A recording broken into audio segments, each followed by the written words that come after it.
Round one of the 2025 Formula One Championship is complete, and here is your fantasy summary from the Fantasy Formula One podcast. It doesn't matter if we're talking fantasy world or real world, that race didn't work out how we expected. The Red Bull and Mercedes rookies were both out in Q1.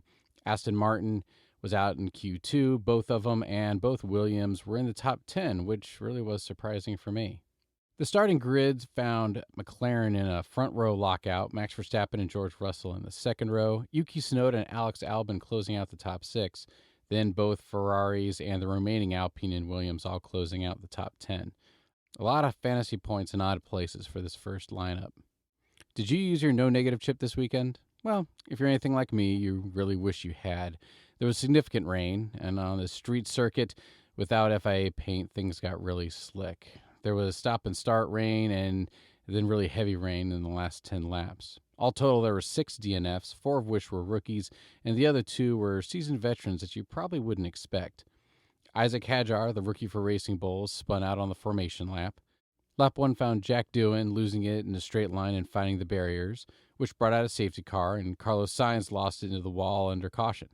Kimi Antonelli did a few pirouettes into the overrun, but he avoided contact with the wall and kept going.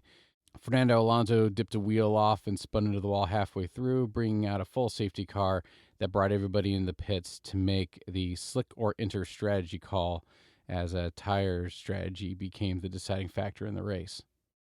Norris and Piastri both found themselves off the road at one point, but stayed in the race, Piastri tumbling down the order. Liam Lawson and Gabriel Bortoleto both spun out and suffered damage and were retired. Both Ferrari gambled on slicks for the last stint that ended up being Class 3 rain. That didn't pay out for them, and they both found themselves in the back of the top 10. For constructors, here's their fantasy standing after one race.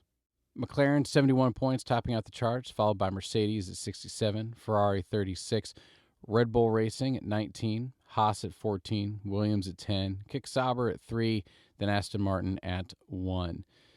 Teams that have negative points were Racing Bulls at negative 10 and Alpine at negative 14. This is just the first race of the season, so there's plenty of time to get back into it. Join Ben and I later on this week as we discuss strategy and our team builds for round 2. Don't forget to like and subscribe. Cheers.